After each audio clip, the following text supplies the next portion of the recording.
Annyeonghaseyo, 여러분. Sejam bem-vindos a mais um episódio de One Plus One. E a gente está aqui hoje com convidadas muito especiais. Para quem costuma assistir e não só ouvir, vai ver que pela primeira vez eu não tô de boné e camiseta. Às vezes eu faço sem boné, mas hoje eu tô de camisa, porque assim, quando eu fiz a pauta desse programa, eu pensei, acho que eu não tenho nem roupa para ir. Vamos de uma forma um pouco mais elegante. É que eu não vou revelar aqui os bastidores, mas a gente teve que fazer uma grande preparação aqui antes de gravar, para ver se tá todo mundo elegante, bem... como é que fala? Agora, quando a gente gravou a primeira vez com a professora Ayun, que é a nossa primeira convidada aqui do episódio de hoje de One Plus One, muito obrigado por ter vindo, professora. Imagina, obrigada pelo convite. Hoje eu vou tomar vários cuidados de falar só professora, porque o episódio que a gente gravou da outra vez, eu tomei várias assim, broncas indiretas da minha esposa. A primeira foi falar, você não pode chamar professor universitário de Sonsenim, é Kyosunim, né? Ela me deu uma indireta assim, nossa, é tão bom ouvir gente inteligente falar, né? Aí eu fiquei pensando, eu acho que eu vou entender que é um elogio ao convidado e não uma... E um insulto a você. Bom, depois de anos de casado, você começa a pegar esses detalhes, né? E a gente também está aqui hoje com a professora Hannah, seja bem-vinda. Muito obrigada pelo convite.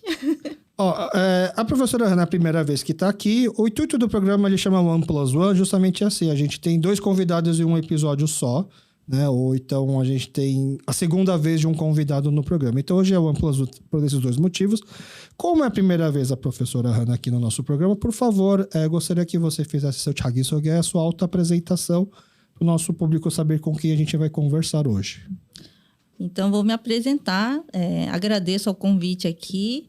Também agradeço a professora Yun, porque ela que me indicou, né? Então, é uma pessoa que eu admiro há anos, né? Não vou falar décadas, né?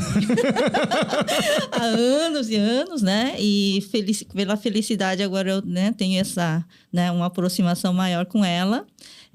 Né? E eu sou uma pessoa que estou no Brasil já há muito tempo, desde 84, vou completar meus 40 anos, né, ano que vem, né?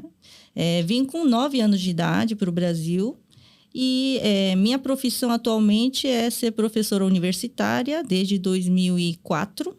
Comecei na FEI de São Bernardo e agora estou na SPM desde 2005. Então, completei 18 anos de SPM. Nossa, você entrou em 2005, você deu aula na SPM? Comecei. Foi o ano que eu me formei lá. Olha só, quase que você me pegou. Teve um ano de overlap, então, no 2005. 2005. Na verdade, era para me formar em 2004, mas eu tranquei a faculdade para viajar. Aquela ilusão de que depois que eu me formar, não vou ter mais tempo, porque começa a vida adulta, mas essa vida adulta não começou até hoje. Mas eu achava que eu preciso ter o meu gap, poder viajar, conhecer o mundo, conheci algumas coisas, aí eu voltei, aí eu me formei em 2005, só que 2005 foi meu ano de PGE, né? Na SPM ainda fala PGE? Claro, eu sou orientadora também de PGE. Então, PGE é o que seria a maioria das faculdades um TCC, ou uma monografia, né? Aí eu fiz um PGE em 2005, então era o ano que eu já ia só para fazer o trabalho, na verdade, né? De conclusão. Aí eu nem sabia naquela época que tinha professora coreanas na SPM. Aliás, eu só descobri recentemente, quando eu resolvi fazer esse programa de hoje. Sim, pessoal, a gente está falando hoje com 2 professoras universitárias coreanas.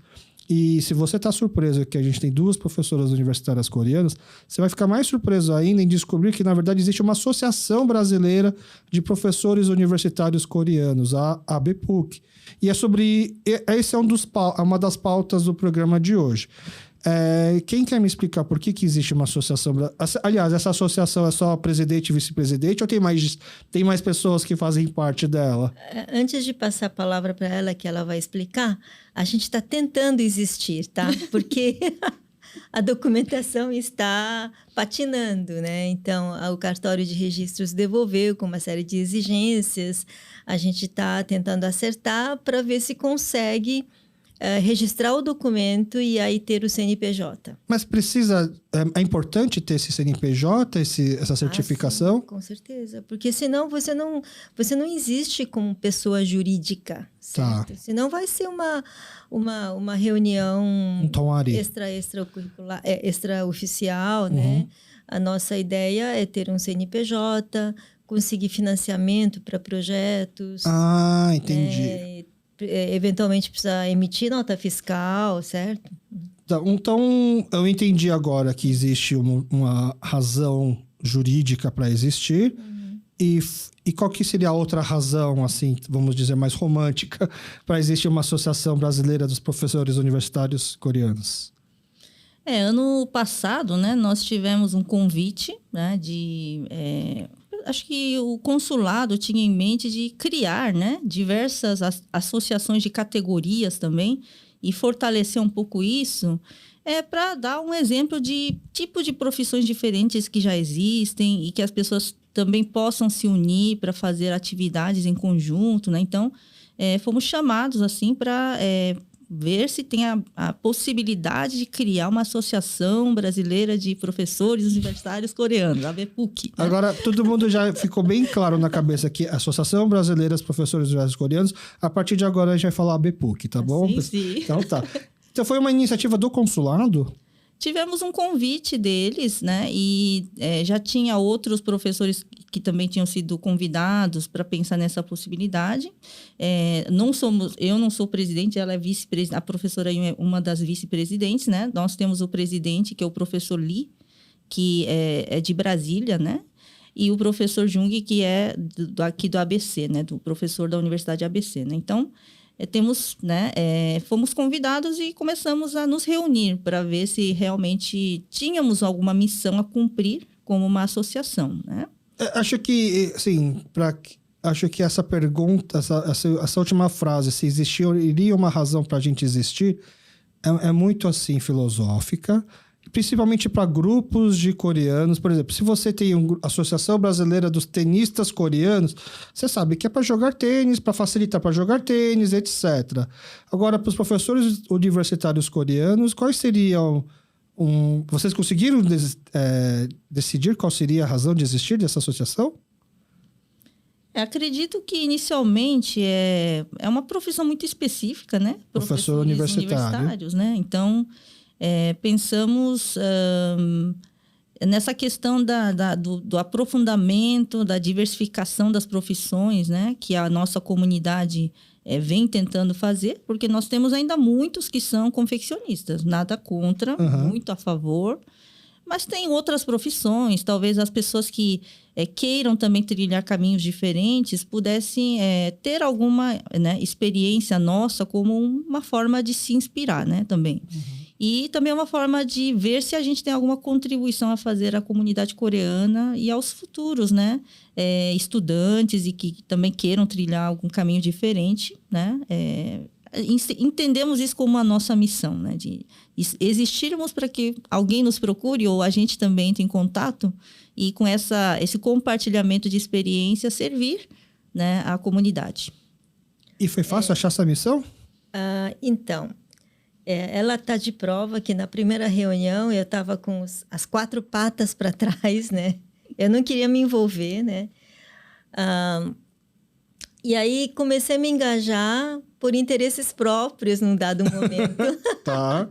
Assim, foi uma coincidência. Eu posso até me demorar depois, se você quiser cortar um pouco. A gente não vai cortar nada que você não queira que a gente corte. Não. É porque eu só vou poder explicar, talvez eu acabe me demorando um pouquinho. O curso de coreano lá da USP é muito deficitário em quadro docente. Não tem professores. Não tem professor. Eu sou a única contratada em regime integral. E temos professores enviados pela Korea Foundation, né? Um professor temporário. Isso e por outras razões. E essa segunda razão, na verdade, também é tão importante quanto a primeira, porque como é o único curso de coreano de bacharelado em toda a América Latina, tem outros, mas assim, com a importância que a USP representa para o Brasil e para a América Latina, muitas universidades coreanas que passam por uma crise, não sei se você está a par, devido à queda de população universitária, por queda de população absoluta, né, em números absolutos.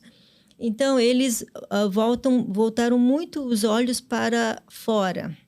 Então, tem muitos projetos de internacionalização na Coreia, porque é o único caminho para eles sobreviverem. É mandar professor universitário coreano... Não, trazer alunos para a Coreia. Para preencher as universidades que estão em crise de fechar, tá certo?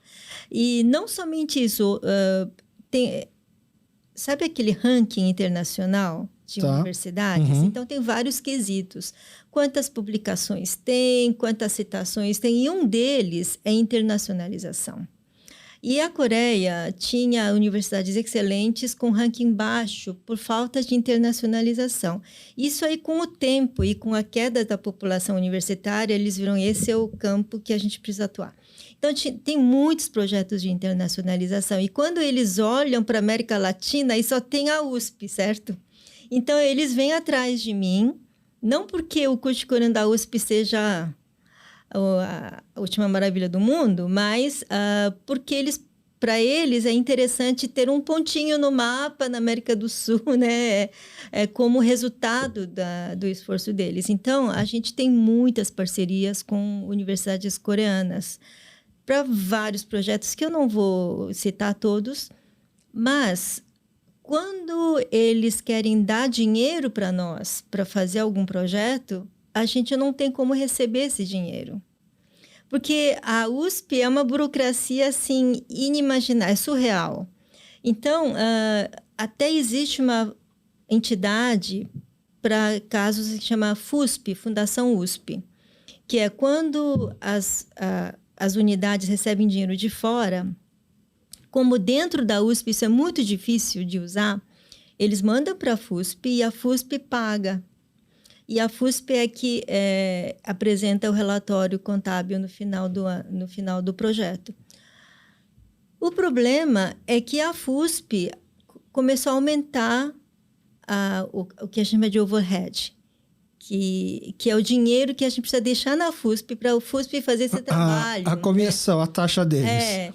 E, na verdade, a FUSP em si, antes era 10, que a gente conseguia até um desconto, hoje não se consegue mais, aumentou para 12%.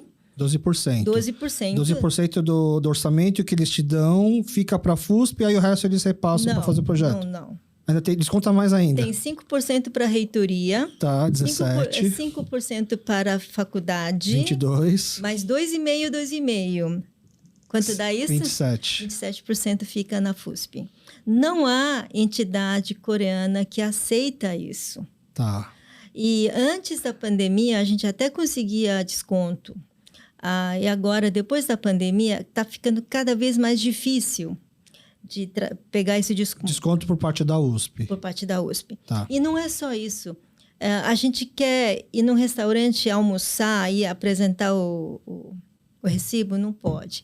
Eu tenho que apresentar 3 orçamentos. 3 orçamentos de onde você vai almoçar e no mais barato. Em tudo, né? E, por exemplo, eu não posso pagar um professor, só posso pagar uma palestra. Se for dar um curso, precisa fazer um contrato de trabalho. Entende? Muita burocracia. É muita burocracia. Então, eu precisava de uma saída para pegar projetos. Por exemplo, você conhece o Instituto Sejong? Sim. A gente tinha interesse em trazer Instituto Sejong. Dentro da USP. Dentro da USP, mas não podia por causa disso. A gente não pode contratar professor. Quem iria contratar eles, né, no CLT? E a FUSP não aceita se não for CLT. Então, eu precisava de uma entidade capaz de pegar dinheiro, distribuir para essas pessoas, depois apresentar o relatório financeiro. E aí, quando eu vi que a Bipuc podia fazer isso, né? Aí eu falei, tá aqui, eu vou unir o útil ao agradável. Mas isso você percebeu na primeira reunião? Não. Depois? Depois. Na primeira eu estava muito reticente, tanto é que eu falei, olha, não, como é que é? Me inclua fora disso, uma coisa assim, piada, né? Aí eu estava muito, olha, não sei se eu vou ter tempo, disponibilidade, eu vou ver se dá. Aí, quando veio o clique, né? Aí eu fui... Eu quero ser presidente disso. Aí eu fui, não, vamos fazer tal, né? E aí, como primeiro projeto, foi exatamente nesses moldes. A gente conseguiu um projeto para que vai entrar um dinheiro que é esse curso. Pode da falar o curso. USP, Que né? curso que é esse? Ele tem um nome longo, né? O curso se chama Ensino de Coreano como Língua Estrangeira. Tá. Esse é o nome oficial do curso. E ele está dentro do Departamento de Cultura e Extensão da USP, no modelo curso de aperfeiçoamento, porque existem cursos de difusão para pequenas horas, poucas horas, depois tem curso de aperfeiçoamento e depois tem curso de especialização. O curso de especialização é mais ou menos um mestrado, lato sensu.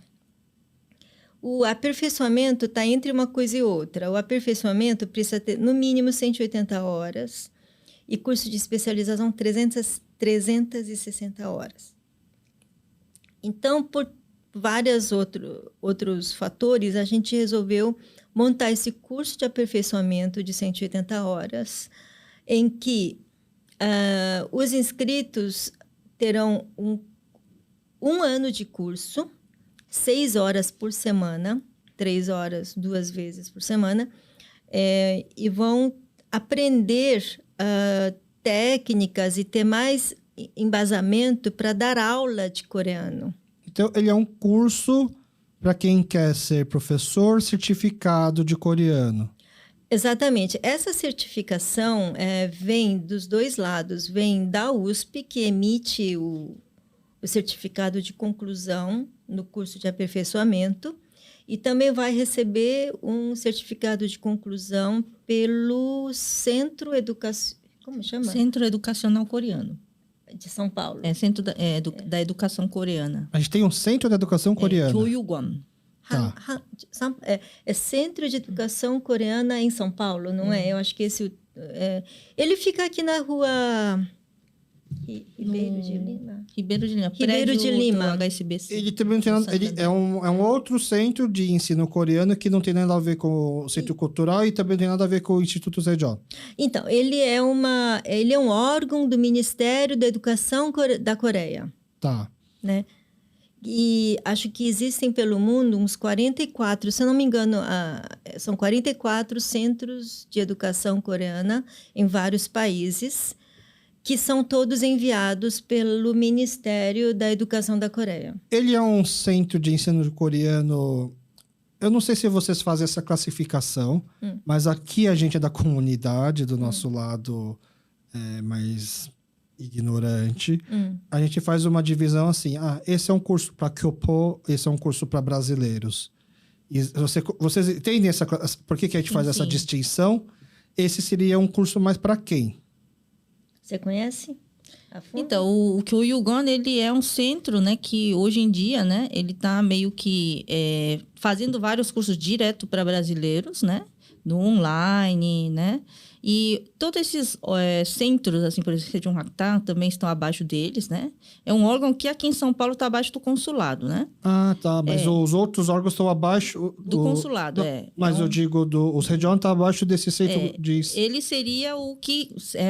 tem debaixo da guarda-chuva dele várias operações. E também tem debaixo da guarda-chuva dele a interação com Hangul Hakkyoder, né? Que é Hangul Hakkyoder, né? Da comunidade, né? Dar um subsídio que vem do governo coreano, fazer, né? Palestras, workshops, né? Então, as escolas coreanas que tem aqui, a grande maioria nas igrejas, que aí a gente fala escolas voltadas para nós Kyopo. Sim. Elas têm, elas estão sob o guarda-chuva desse instituto. Elas têm a sua autonomia para funcionar do jeito que eles acham que tem que funcionar, mas eles têm um certo subsídio também então, desse órgão. Exatamente. Sim, essas escolas coreanas, eles recebem um valor da Coreia e esse Kyoyugon, o Centro de Educação, mais ou menos coordena, né, essa ponte entre a Coreia e essa Yonhap, né? Que existe uma liga das escolas de coreano aqui de São Paulo. Tá. Aí do Brasil, né? Que são as escolas que ensinam coreano para Kyopo, né? Mas aí já é um outro assunto, assim, vocês sabem porque vocês são pessoas inteligentes, bem informadas, mas não é alçada ou não tem nada a ver com o trabalho de vocês, tem? Então, esse projeto de curso de formação de professores de coreano, é um projeto do centro. Tá. É o centro que submeteu a sua matriz, digamos assim, ao Ministério, porque o Ministério abriu um edital para o país, para o mundo todo, para essas 44 unidades de Kyoyuguan pelo mundo, submeteu os projetos, e como o Kyoyuguan não tem condição de fazer isso sozinho, eles pediram uma parceria com a USP para fazer esse curso. Tá. Professora, nenhum outro professor da Associação Brasileira dos Professores Universitários Coreanos vai ouvir esse episódio. Então, você já falou aqui que ainda não saiu o CNPJ, mas que você enxergou na ABPUC uma forma de poder viabilizar alguns projetos, mas pelo que eu estou entendendo, sem a ABPUC você conseguiu viabilizar esse projeto. Se não fosse pela ABPUC, eu faria por algum outro meio. Mas a ABPUC ainda não existe como um CNPJ, e mesmo assim conseguiu fazer. É porque a Coreia é um pouco menos rigorosa nessa questão burocrática, né? Então, quando a gente assinou um MOU entre o ABPUC e o centro, esse MOU estava escrito em coreano. Em português, por exemplo, você não pode escrever nada sem o CNPJ. Em coreano, deu. Então, a gente conseguiu assinar sem que tivesse. Mas por parte da USP também não teria problema nenhum? Não, porque a USP assinou um MOU com o centro. Ah, tá. Tá certo? Entendi. Então, digamos assim, vai de forma pejorativa, o CNPJ laranja foi do centro, que viabilizou que esse recurso da Coreia conseguisse abrir esse projeto na USP.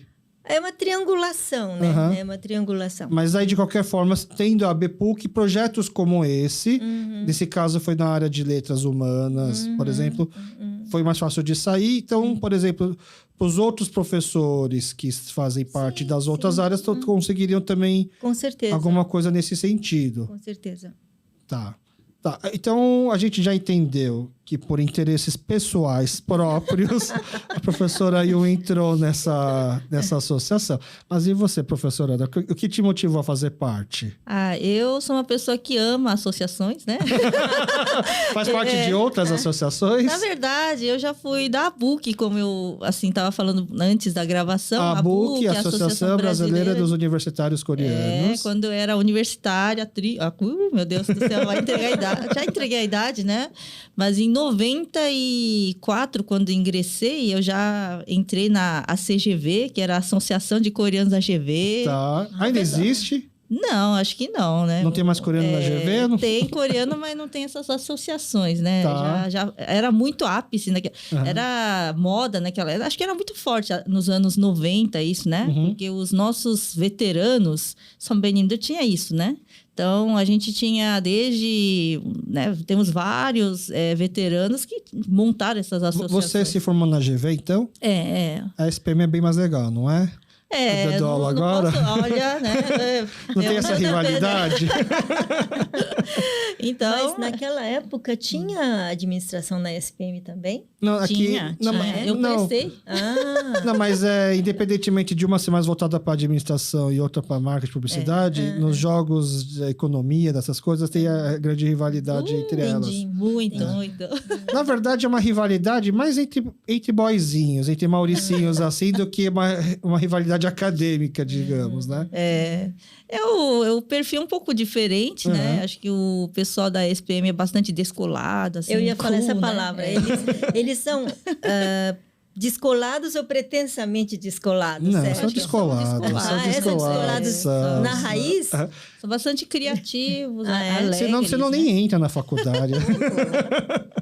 Não, o pessoal é muito alto astral, tem uma energia muito, assim, criativa, livre, né? Mesmo no curso de administração? Curso de administração. É que é mais fácil entrar, né? Então você já faz... Do que a GV é mais fácil... A admissão da SPM é bem mais fácil entrar do que da GV. Entendi. Então você já faz um outro filtro aí, né? E é um pouco mais barato, não é? Hoje eu não sei dizer. Não é tão mais barato, acho que diferença é pouco. Acho que é igual eu escolher entre pular do prédio ou morrer afogado. É tudo caro. caríssimo, é. Então você já tem uma paixão por associações, eu fez gosto parte de da... associações, a CGV, a BEPU, Tá. a BUC, por anos, né? Da Completamente BUC. diferente. Eu adoro, assim, estar com pessoas, né? E, assim, lá na escola eu tô no núcleo de estudos asiáticos, né? Tem o núcleo de estudos asiáticos na SPM. Na SPM. Isso é recente. Não, tem uns anos já que foi fundado, acho que tem mais de 5 anos, né? Tá, é recente, 5 anos é recente. E aí depois, quando ano passado me convidaram, eu falei, vamos, né? Mais bora. uma associação. Eu gosto de estar em associações. Para né? você, professora Hanna, é um pouco triste a gente ter hoje uma ABPUC, mas não ter uma ABUC? Não, parece que tem a gente vê que tem uma associação de universitários ou de jovens, né? Novo que surgiu aí. Que não é a ABUC, é uma associação nova. É de jovens, E parece. pelo que eu entendi, é um braço que está um pouco mais ligado assim ao Haniné hoje, né? Eles, acho que, ou com a COIN, acho que é bastante conectado lá com o pessoal. A COIN, né? que é a Associação das Empreendedoras Mulheres, né? Exatamente. A gente vai ter que fazer um glossário só de associações coreanas no Brasil daqui a pouco. Eu queria voltar um pouquinho sobre eu me lembrei que há uns 20 anos atrás teve uma tentativa de se criar uma associação de professores universitários coreanos. Teve. E já tinha quórum para isso há 20 anos atrás? Era um professor que estava aqui no Brasil, ele tinha feito doutorado aqui e acabou ficando aqui, quis criar, tivemos algumas reuniões com uma pessoa do consulado na época, eu participei das reuniões, acho que na época eu era mais nova, ela nem era professora ainda, e agora, nesse momento, já passados 20 anos, eu acho que aconteceu muitas mudanças na comunidade. Naquela época, ser professor universitário era ser pobre e coitado, né? Porque o professor era mal pago, certo? As pessoas ganhavam muito dinheiro fazendo confecção, tá certo? Então, a maioria dos coreanos via a profissão de professor universitário como uma coisa pouco atrativa.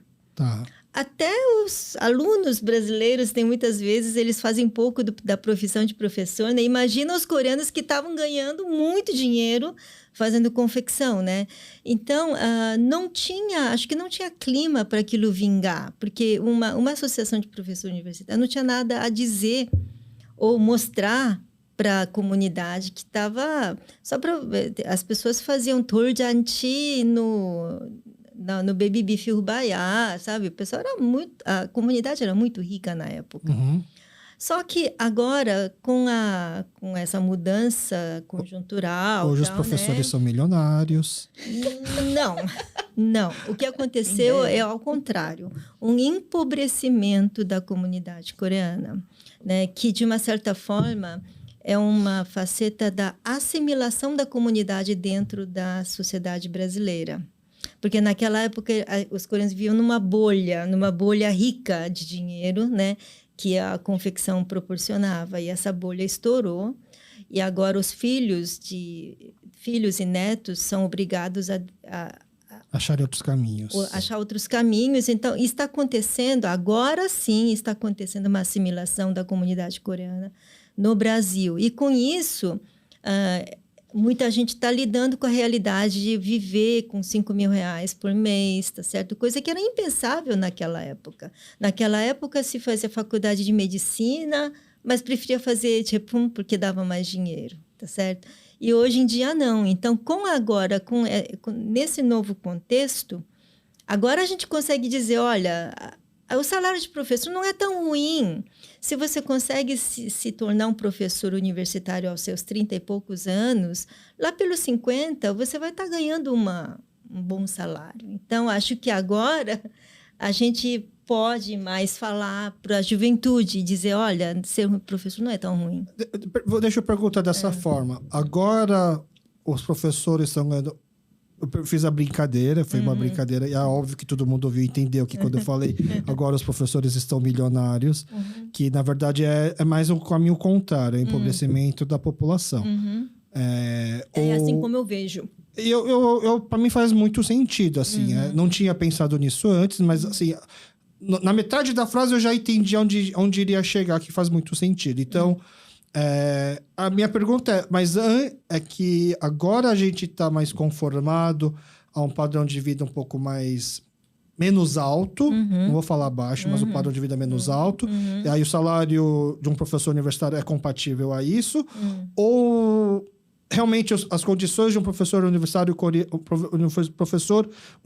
no Brasil também melhorou? Também melhorou, porque 20 anos atrás, você praticamente não tinha universidade particular que fosse interessante, além da PUC, uma FAAP. Você contava nos dedos a GV. Hoje em dia, existe um conjunto grande de universidades particulares, muito interessantes, que você pode desenvolver uma atividade de docente. Tá. Isso também se deve mudou muito com o sistema de cotas, né, em universidades públicas, o empobrecimento das universidades públicas também faz parte disso. Então, muita coisa mudou nesses 20 anos. Entendi. E então, é uma das missões dessa ABPUC mostrar que esse mundo acadêmico é um caminho também para as pessoas. Sim. Nós até tínhamos um projeto, eu espero que isso vingue, né?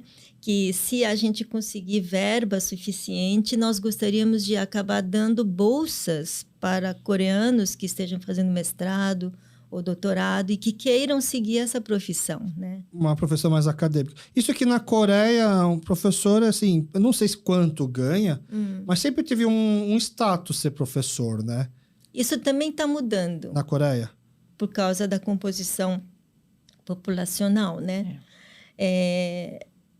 Como eu falei, a população universitária está diminuindo drasticamente e boa parte, por exemplo, tem universidade que só estão conseguindo sobreviver graças aos intercambistas chineses, porque vem muitos intercambistas chineses. Eu estive na Coreia em novembro, a Universidade de Busan, de Estudos Estrangeiros, né, onde tem um curso de português, né. A professora com quem eu me encontrei, que é do curso de coreano de lá, ela falou que a BUFIS, essa universidade tem a sigla BUFIS, né. A BUFIS apresentou um projeto esse ano de redução de cota, né. Então, se no ano passado eles iam selecionar X número de alunos, aí eles apresentaram um projeto com redução. E com essa redução, eles foram capazes de ganhar mais verba, porque o governo, o Ministério da Educação, achou que eles estavam mais dentro da realidade. Porque tem universidades que estão completamente fora da realidade. Achando que ainda está na época dourada. E aí eles ficam desesperados para trazer intercambistas para tentar suprir, né? Entendi.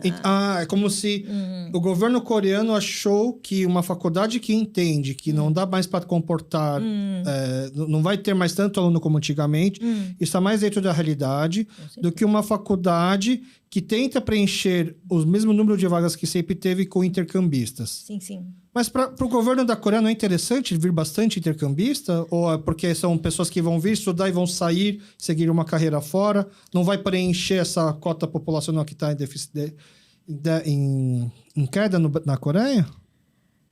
Eu acho que essa pergunta é muito profunda. Eu não sei, não tenho esse conhecimento a esse ponto para te dar uma resposta satisfatória, né?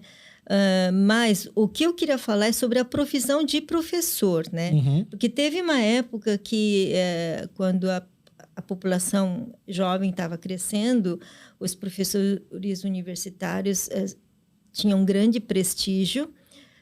E daí, quando começou a cair essa população, ficou um gap entre os professores contratados e os professores temporários, uristas. Que tem por contratos... contratos temporários. Né? Então, havia quase um regime de castas, né? Então, nesse contexto, o professor contratado integralmente, ele gozava de muito prestígio. Tem várias novelas que falam sobre isso, inclusive, né? Sim. Tem um filme antigo já, né? Tô ficando muito velha, né? Chamado Plan d'Acier, que é... Não conheço. É um filme muito famoso em que um doutorando, né, queria uma vaga, né? Ele faz um bolo de aniversário para o professor orientador dele e preenche aquilo com dinheiro dentro, né?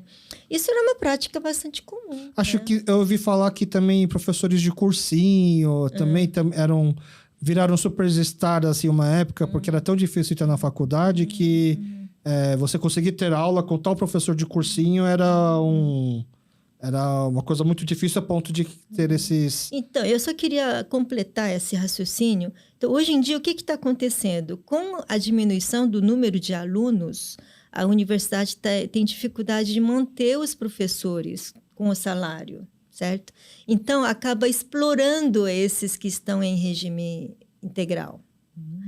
Eles trabalham animalmente. Tá mais fácil entrar na faculdade, então na Coreia? O número de candidatos por vaga tá mais difícil? Sim. Ah, é? Coreia é famosa por queda de natalidade, né? A gente percebe, assim, junto com o Japão, Coreia é um dos que mais está caindo, né? Queda de nascimentos, né? Por família, por mulher. Então, acho que é um problema muito grave da sociedade lá. E como que... Agora, desculpa a minha incapacidade de entender... Como que a Coreia desenvolvendo curso de professores de coreano como segunda língua, como língua estrangeira, vai ajudar alguma coisa na Coreia em si? Pensando naquela coisa do soft power, do Hallyu, vamos disseminar a cultura coreana, eu entendo, ok, legal. Né? Mas, por exemplo, a professora não está falando que... praticamente o que eu entendi, se você parar de dar aula na USP, pode ser que não tenha mais coreano na USP? Se um dia você cansar, quer saber, vou sair daqui do Brasil. A gente vai continuar tendo professores na USP, o curso de coreano em letras? Eu acho que sim. Vamos dar um jeito. Ou a gente está dando esse jeito agora, formando professores para isso? Vamos dar Não entendi a sua pergunta. Esse curso agora, novo, que a gente está aqui até já praticamente pré-anunciando, né? Que é curso de aperfeiçoamento. É aperfeiçoamento a palavra que você curso usou? de aperfeiçoamento. Né? Para quem quer ser professor de coreano como língua estrangeira. Quem fizer esse curso, provavelmente deve ter umas qualificações necessárias para poder fazer esse curso. Poderia dar aula na USP do futuro? Não, porque a USP só contrata quem tem doutorado, né? Tá. Então, se essa pessoa teria que fazer um mestrado, um doutorado... O caminho ainda é meio longo para isso. O caminho é longo, né? Tá. Mas depois, tendo qualificação de doutorado e depois saindo a vaga por parte da USP, né? Sim, claro. Tá, entendi. Então, mas aí eu fazendo esse curso, ganhando esse certificado, vai ser uma coisa a mais no meu currículo para conseguir dar aula de coreano em outros lugares. Então. Sim. O que existe, né, por parte da Coreia é uma tentativa de internacionalização da língua coreana. Tá. O grande lastro é o alfabeto coreano. A gente tem que dizer que alfabeto é uma coisa, língua é outra, certo? Então, a escrita... A gente costuma vender uma escrita mais fácil do mundo. Científica. Em 2 horas você está lendo e é verdade. Em 2 horas você consegue já ler. Agora, língua já é outra coisa. Mas, enfim, a gente vende o pacote, né? Então, é uma venda casada, certo? Tá. Então, a gente vende como o alfabeto mais científico. Aí tem gente que mistura, fala, não, é a língua mais científica. Não, a língua é uma outra coisa. Tá. Mas existe um projeto, uma tentativa de internacionalização da língua coreana, de colocar a língua coreana como segunda língua estrangeira. Nossa. A primeira seria em inglês, é inglês, isso? Inglês, né? E a segunda, coreano. E isso, esse projeto que a gente pode achar, nossa, que ideia mais megalomaníaca, ousada, né? Pior que vinga, viu? Pior que vinga, porque no Sudeste Asiático, muitos países já adotaram a língua coreana como segunda língua estrangeira. É porque, apesar do chinês ser mais ter mais habitantes, pessoas que falam, é uma língua mais difícil. Claro, é inviável, né? Você ensinar aqueles ideogramas para quem está fazendo ensino médio, né? Então, eu posso estar enganada. Países como Tailândia, Indonésia, sabe? Eu não estou dizendo que essas duas são, de fato, mas o Sudeste Asiático está abraçando essa ideia. E o intuito da Coreia é expandir isso para o mundo todo, né? Para realmente solidificar o soft power coreano. Entendi. E são quantos professores que fazem parte da ABPUC? Mais ou menos? 17, né? Acho que é.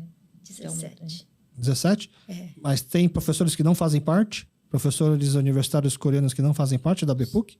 Deve ter. Tem. Porque ainda não receberam convite, ou porque não quiseram topar, ou porque ainda não... Alguns a gente convidou, aí eles falam, mas eu só dou uma aulinha aqui a colar, eu não gosto muito de associação. Então, um dia a gente vai chegar, mas tem mais gente dando aula, sim. Só queria voltar um pouquinho. Esse projeto de colocar coreano como segunda língua estrangeira, o Kyuwon está implementando aqui no Brasil também. O grande problema aqui no Brasil, você tem colégios particulares e as Rede públicas. A rede pública tem uma grade horária que é um resultado de muita briga de todos os lados. Não tem como mexer naquilo. Mas as particulares ainda têm algum espaço, né? O que eles estão conseguindo é colocar a língua coreana como um curso de língua, não como segunda língua estrangeira. Então, só para você ter uma ideia, as ETECs, tem 10 unidades da ETEC com o curso de coreano. Sim. E agora eles abriram um curso online, porque daí várias unidades, alunos de várias unidades assistem o mesmo curso. E aí não faz quem quer, não é obrigatório. Não é obrigatório, mas tem mais de 1.000 alunos. Nossa. São 23 colégios, entre públicas e privadas, que estão fazendo parte desse programa. E quem vai ensinar nesses cursos, né? Por exemplo, tem uma aula do coreano que está dando aula lá. Ela, por exemplo, é uma pessoa que precisa desse curso. Quer dizer, precisa não, seria muito bom ela fazer esse curso. Entendi, para complementar currículo. E aí, esse projeto pode crescer, né? Entendi. Nossa, eu não sabia que... Então, até um alerta pra gente aqui, que não sabe falar bem coreano, vai ficar passado para trás. O que vai mais ter, que já tá acontecendo, é a gente achar... Nossa, ele nem é coreano e fala melhor do que eu. Sim. Né? Isso tem bastante já. Já tá acontecendo, né? Já. Bastante. Sim. Não só em relação a falar ou até escrever, mas até imersamente na cultura, né? Tem coisas que os alunos me perguntam, eu falo, Por exemplo, tinha uma música do BTS, eu não conhecia, que eles estavam vestindo hanbok, né? E dançando na frente de um palácio. E a aluna perguntou, não sei o que sobre isso, que não podia ter, não sei o quê. Falei, não sei disso não, vou pesquisar. Entendi. Então, uma pergunta que eu achei que vale fazer agora, uma vez, pelo comentário que a professora Ana falou, assim, tem professor que fala assim, mas eu só dou uma aula ou outra e tal. Dá pra gente separar professor universitário coreano que só dá aula e professor universitário coreano que, na verdade, o ensino, a aula, é um trabalho secundário? Tipo, eu tenho uma profissão, eu sou especialista nisso, e aí... Sobra um tempinho, eu gosto, eu tô dando aula também.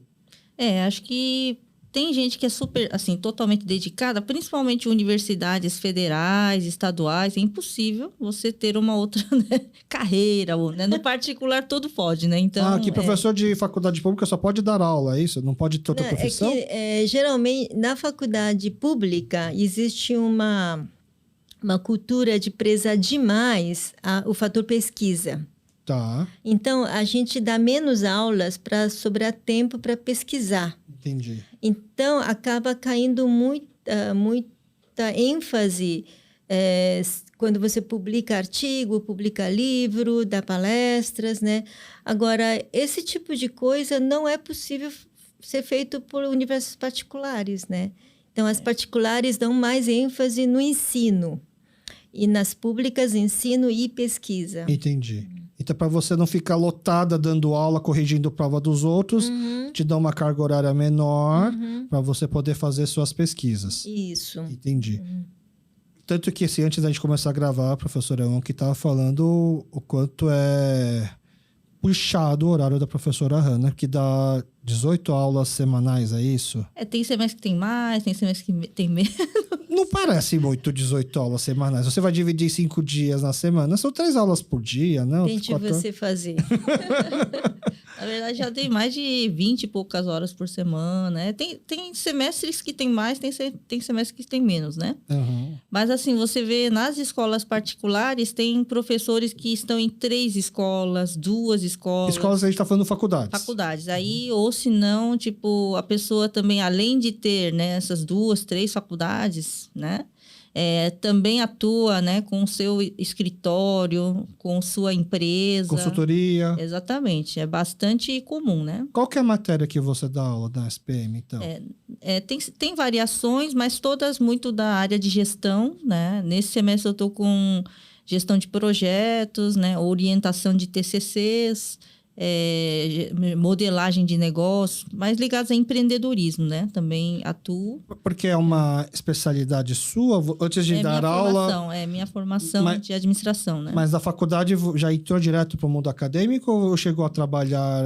Eu trabalhei quase 13 anos na Samsung Eletrônica, como recursos humanos, né? E administrativo, né? Então...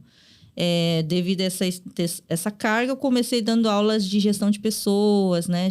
Administração básica, né? Parte. Quando que veio esse estalo do tipo, eu trabalho no mundo corporativo, eu vou virar professora? É que, na verdade, era sonho da minha mãe, né? Me ver professora. É muito assim... A gente tem muita geração antiga, né? Muita influência dos pais. Professor né? universitário era o Deus... Deus nossa. no céu e professor universitário na terra. Queremos, né? Ela queria que você fosse professora. Mas quando você fez GV, ela imaginava que você poderia ser professora mesmo após... Não, eu já emendei graduação com mestrado. Se você tem intenção de ser professor, é melhor que já faça rapidamente esse processo de mestrado acadêmico, entendi. Né? Num caso, como uma área, digamos assim, um pouco mais... corporativa, assim, não precisaria uma validação do mercado para depois poder voltar a dar aula? Acadêmico, não. Mas eu acho que, no caso dela, o fato de ela ter trabalhado na Samsung foi um plus enorme, né? É o que eu imagino, então, justamente. É que a imagem que eu tenho, talvez totalmente errada, preconceituosa, ignorante, é de que, assim, alguém eu trabalhei vários anos numa empresa, agora eu tô cansado, mas eu também não quero me aposentar, não fazer nada e vou virar professor. Porque alguns dos professores da SPM que eu tive me passava essa impressão de que eram pessoas que estavam aposentadas do mundo corporativo. Hoje acho que tem também, casos, né? Mas, em geral, hoje em dia valorizam quem ainda está no mercado e que também dá aula lá na SPM, né? Então... E aí tá muito normal ter essa vida dupla, entre professor e muitos. Professora dar aula no segundo trabalho. E a gente até falava no Brasil que ser professor é porque realmente gosta, porque ama, não porque está atrás de... Na USP tem regimes de trabalho, né? Tem regime de dedicação integral, tem regime de dedicação parcial, né? Então, muitos profissionais preferem ter esse regime para poder ter seu consultório, seu escritório, aí dá 2 horas de aula lá na USP, somente para dizer sou professor da USP, entendeu? Tem muita gente assim, especialmente na medicina, direito, né? Tem, engenharia também tem. É claro que dentro do ambiente docente da USP, o pessoal não gosta dessa gente, certo? Essa gente tem preconceito, né? Mas também, a USP é tão grande, ninguém vê ninguém. O cara vai lá, dá aula e vai embora, ninguém olha para ele. Os professores não se juntam para ir para o Norebá? Isso nem na Coreia mais faz. Mas para evitar problemas, será? Não, que a Coreia está mudando muito rapidamente, né? Essa cultura está caindo em desuso muito rapidamente. Isso é bom e isso é ruim? É bom e ruim, né? Ao mesmo tempo. Para o pessoal que não sabe, quando eu pedi as indicações de hits de Norebá para a professora Ayon, ela passou uma playlist já, praticamente, tá? E vocês vão tentar adivinhar quais foram as músicas que a professora mandou. Vocês não vão conseguir descobrir, porque tem desde Site, Odi, com outras músicas mais antigas que eu não conheço. Dá para perceber que acho que a professora gosta de uma confraternização, não? Não sei, acho que não. Acha que não? No caso da Associação Brasileira, no caso da ABPUC, a maioria dos professores tem essa vida dupla ou são só docentes, vocês acham? Dos 17, 18 A que maioria estão? É mais docente. mais né? docente. Vive só disso. Só, E vocês já tinham me passado antes de que são praticamente a grande maioria de outras áreas não humanas, que humanas seriam vocês, o professor Jung que já veio aqui, que dá aula de teologia, né? E o resto seria o quê, então, a grande maioria? Tem a professora Diana de comunicação, né? Tá. Comunicação? Comunicação na Da USP. ECA. Então é uma área mais humana também, então. Tá. Temos, acho que, gente em biológicas, muitos em engenharia. Engenharia e medicina é a maior. Medicina bastante também. Medicina, Entendi. E aí dá para fazer uma estatística de quantos são faculdades, universidades públicas e quantas particulares? A maioria seria o A quê? maioria, A maioria é pública. A maioria é pública. Porque medicina e engenharia, né, é tudo pública. Pública, sim. A grande maioria das faculdades. E como são as áreas onde temos mais professores coreanos, então naturalmente seria onde eles atuariam. Entendi. Tem algo... O grande desafio agora é conseguir fazer um CNPJ, então? Mas vai acontecer. Tá. Que a gente encontrou uma pedra no meio do caminho. Mas isso está emperrando para os próximos passos ou os próximos passos já estão acontecendo? Sim, porque o dinheiro já tinha que ter entrado, né? Porque E o dinheiro não entrou ainda. Mas vai acontecer, só vai demorar um pouquinho mais, de um pouco de dinheiro jogado fora no meio do caminho, mas vai acontecer. Entendi. Então... Porque uma vez que você tem o CNPJ, você precisa pagar um contador mensal, né? Tem custos, né? Tem que ter um endereço. O endereço a gente conseguiu colocar na casa dela. Entendi. Então, eu estou conversando hoje com a vice-presidente e com a sede da associação, é isso? Sou secretária. Secretária, tá. Então, a gente precisa ter projetos para trazer dinheiro. A gente cobra um overhead mais barato, certo? Então, meio que a USP, querendo abocanhar tudo, acabou perdendo tudo, né? Isso que vai acontecer. É muito burocrático. Eles têm um sistema que você só pode usar naquela plataforma da FUSP, né? A primeira vez que eu trabalhei com aquilo foi uma loucura. E a partir da segunda eu falei, não, eu vou colocar no orçamento um coordenador para fazer isso, porque eu não vou fazer isso de novo. Tá. Né? E é muito complicado. Para tudo, você só pode pagar quem tem CNPJ e você tem que apresentar 3 orçamentos. Senão, você quer pagar um palestrante no exterior, você não pode. Você quer contratar um professor, dar um curso, não pode. E quando justamente por tratar de relações internacionais, Coreia e Brasil, dificulta mais ainda. Para essas, assim, não é a área de vocês, mas eu imagino que é mais interessante ainda para as áreas de tecnologia, medicina e essa relação Coreia e Brasil, né? Com certeza. É que os professores que são médicos, engenheiros, principalmente os médicos, né? A maioria deles estão na fase de se aposentar, né? Mas como professor. Como professor. Mas professores novos teria muita oportunidade de trazer projetos, fazer aqui um projeto conjunto. Nossa, quem quiser trabalhar, né? Tem coisa para fazer. Então a gente tem que ser meio que grato ao consulado por tomar essa iniciativa, assim. Não foi uma iniciativa que os professores um dia lá, bêbados, precisamos nos unir, e começou algo assim. Tanto que as possibilidades que uma associação pode trazer, né, num modo antigo de pensar, no modo que a professora Ana estava mais acostumado das associações, não é fácil imaginar que teria tantas possibilidades. Uma associação brasileira de podcasters coreanos, por isso se eu criasse a minha associação. Eu ia criar simplesmente para poder trocar experiências, happy hour, tomar uma cerveja. É isso. Eu não imaginaria que eu conseguiria ter apoio da Coreia só por ser um podcaster coreano no Brasil, né? Acho que por isso que talvez os professores não tenham se mobilizado antes, ou não enxergaram uma grande vantagem, já que todo mundo já está muito ocupado com seus próprios afazeres, né? Eu queria dar 2 exemplos, né? O professor Lee, né, que é da UNB, e o professor Jung, que é da Federal do ABC. Eles, um é presidente e o outro é o primeiro vice-presidente. Eles não falam português. Eles são professores da UNB e UFABC. Eles dão aula em inglês. Tá. E eles prestaram um concurso em inglês. E eles são professores jovens, né? Para você ver que existem áreas e modos de atuação que a gente nem imaginava antes. Então, né? O presidente e o vice não falam português? Não. Então, foi assim, foi por acaso, porque assim, a professora Anha que eu tinha mais contato, eu vi ela na foto lá do dia do lançamento, essa aqui eu conheço, então eu vou chamar ela. Então eu dei a sorte, porque se eu fosse chamar o presidente e o vice, esse programa ia ter que ser em inglês. Sim. E como eles vieram parar no Brasil para dar aula? Então, você vê que loucura. O cara tá na Coreia e vê uma possibilidade. Se bem que eu também recebo todo dia e-mails de vários... não universidades, mas tem entidades que fazem esse intermédio, né?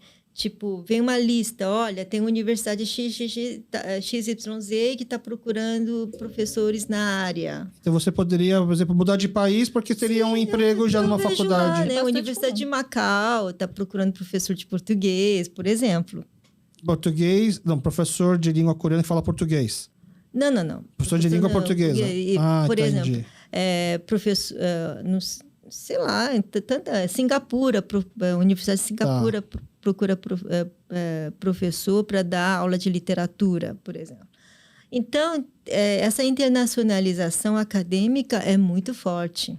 Então, mais uma forma de convencer as pessoas a virarem professor universitário, que existe possibilidades de você dar aula em outros lugares do mundo também? Claro, com certeza. Eu queria dar um exemplo. Uma coreana que eu conheço, que era da Coreia, ela foi fazer mestrado em Peru. Em Peru, ela encontrou um argentino, se casou com ele, foram para a Argentina. Aí ela foi fazer doutorado na Nova Zelândia. Uau. E agora ela está dando aula de coreano numa universidade na Inglaterra. Caramba! Então, são nômades acadêmicos, né? Conhecimento não tem limites. Verdade, né? A gente, para quem quiser trabalhar usando mais a cabeça do que o corpo... Aliás, quem tem essa aptidade está falando assim também, quem quiser ser professor, como se fosse super fácil virar professor, né? Eu tenho pavor de estudar, então eu jamais iria para um caminho desses. Vamos lá, então... O cônsul atual... Que, se não me engano, ele fica só até ano que vem, eu acho, né? Ele tem já... acho que os cônsules têm um prazo, né? Eles não ficam assim muito tempo, né? Você acha que isso é uma iniciativa pessoal ou uma iniciativa já consular, assim? A Coreia, governos, os cônsules que estão fazendo já isso em outros lugares também? Ou é porque o nosso atual cônsul é uma pessoa mais proativa nesse sentido? Bom, eu acho que ele teve uma experiência de ter sido cônsul geral em Los Angeles, que é onde tem uma grande comunidade coreana, tem a Koreatown lá. Então, ele acho que enxergou São Paulo como uma miniatura de Los Angeles, né? Então, eu acredito que ele tenha visto a atuação da Associação de Professores Universitários de lá. E como ele viu que não existia coisa parecida, ele deve ter tido essa ideia, né? Porque ele deve ter visto muitas associações, mas ele... Olha, seria bom essa associação, porque o Ministério das Relações Exteriores coreana tem gostaria de dar uma grande ênfase na atuação de descendentes de coreanos na sociedade local. Isso é um projeto assim maior, né? Então, ele deve ter visto nisso uma possibilidade de fomentar, né? Uhum. Entendi. Interessante, porque eu não conheço, assim, as associações aqui. Acho que eu nunca conversei com ninguém. Acho que é a primeira vez que eu converso com uma associação brasileira de coreanos, alguma coisa aqui do Brasil, né? Não conversei com nenhuma outra associação. Assim, eu estou conversando, eu digo... associação entre aspas, estou conversando com pessoas, mas que hoje o assunto basicamente é uma associação que acabou de ser criada. Existem outras associações que já existiram, que perderam já engajamento, força, ou que nem existem mais, por exemplo, como foi o caso da ABUC. E mas, também... Ana, você que conhece mais as associações, tem alguma associação da comunidade que tenha um CNPJ? CNPJ que eu conheço tem o PUC-Ré, que é a Associação Cristã, né, Associação Cristã Beneficente da América Latina, né? A gente tem uma... Mas onde tem a palavra Coreia? Tem que ir para a Coreia. Nessa... Associação coreana cristã. O coreano vem aí. Tá. Acho que coreanos do Brasil. Acho que é no final. É uma associação de coreanos do Brasil que faz... Porque tem a América Latina. É beneficente. Ele é beneficente. Ele é no Brasil. Atua mais no Brasil. São Paulo, né? Uhum. Fica lá na Rua do Hipódromo, né? Ah, no Brás ali. E são, assim, tem há décadas, né? Tá. Atuações de beneficentes, né? Eles recebem verba de onde? Eu acho que eles fazem bazares, atendem... Tinha médicos, tinha uma mistura de profissionais lá, né? Mas eu sei que eles têm um registro, né? Oficial. Eles recebem doações também. Numa época eu recebi alguns materiais do que essa associação fazia. Acho que a minha madrinha, se não me engano, ela trabalhou um tempo lá também. Mas assim, é normal, então, na verdade, essas associações seriam informais, na verdade. São bem informais, né? Tem, acho que a Associação dos Coreanos, né? Eles têm CNPJ? Né? Eles têm. O Haniné. Haniné tem. Que já teve seus altos e baixos de atuação, né? Sim. Então, eu imagino que em vez do cônsul, fosse o Haniné que tomasse essa iniciativa de tentar juntar os professores, entendeu? Faria mais sentido, né? Poderia ter sido, sim. Mas não foi. Não foi. Mas acho que o cônsul atual, né, como a professora Yun está falando, teve essa experiência em Los Angeles, que está replicando várias coisas de lá, né?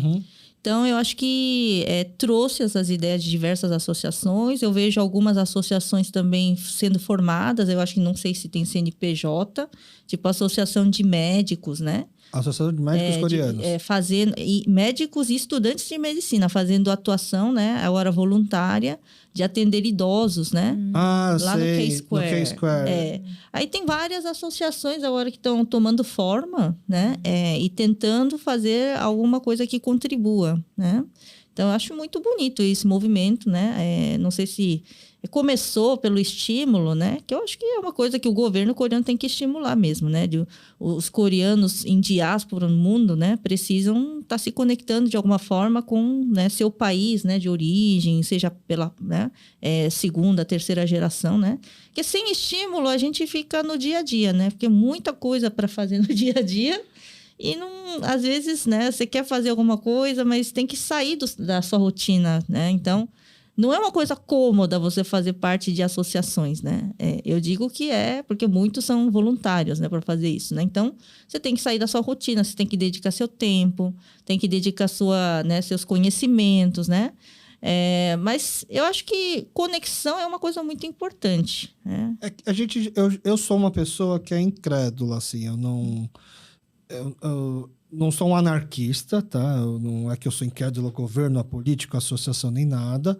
Mas é porque eu sei que a própria história da imigração coreana, né? Até achei engraçado quando a gente conversou com a Morana, né? Que os pais dela... O pai dela foi um dos primeiros a vir para o Brasil. Ela contando assim, juntou um monte de coreano para trabalhar numa fazenda. Você acha que ia durar quanto tempo isso?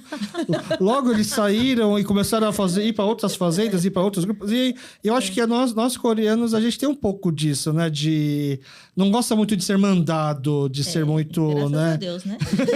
Então, eu acho isso bom, é uma qualidade nossa. Eu acho que isso que justifica ter tantas associações, porque nenhuma nos representa no final das contas. Acho que fica um pouco esse sentimento, né? É o que eu tenho, e eu, às vezes, assim, eu tenho a impressão de que muitas pessoas têm. Por que você não estava incrédula no começo? Estava com as 4 patas para trás a entrar na associação, na ABPUC? Porque eu achava que o trabalho ia sobrar para mim. Talvez porque na primeira experiência você era a professora mais nova, ficou esse trauma? Não é, sabe por quê? Porque eu vi que muita gente já está para se aposentar, né? Tem o presidente e vice-presidente que não falam português. E, na verdade, sem eu e a Hannah, nada ia sair, não. Porque eles teriam dificuldade por causa da língua para fazer essa parte de documentos. Sim. Imagina, e justifica eles serem presidentes, então? Não estou querendo fazer o golpe aqui também. Porque ninguém quis abraçar a ideia e botar para frente. Eles quiseram, né? Eles abraçaram. Entendi. Talvez por serem menos abrasileirados e ainda ter esse espírito... Exatamente. Porque a gente tem um espírito meio que de, sei lá, abandono, não sei, né? Então, quando me falam que assim, o governo vai ajudar... Acho que por já não contar muito com a ajuda do próprio governo do Brasil, o que a Coreia vai querer me ajudar aqui, ajudar a fazer alguma coisa? Esse é o meu pensamento, geralmente, né? Eu acho que, assim, a Coreia tem muita verba. Assim, tipo, quando tocamos a escola coreana, né? Que eu comentei antes da entrevista, a gente teve a ajuda do governo, porque as escolas coreanas têm esse apoio, né? Semestral, anual, para comprar material, para pagar professores, né? Então, nessa escola que a gente teve, no começo foi muito voluntário, depois alguns senhores da comunidade nos ajudaram, né? E depois, uma época que cresceu um pouco, a gente recebia um subsídio para pagar os professores, né? Então, na Coreia tem muita verba destinada a, né, descendentes ou coreanos no exterior.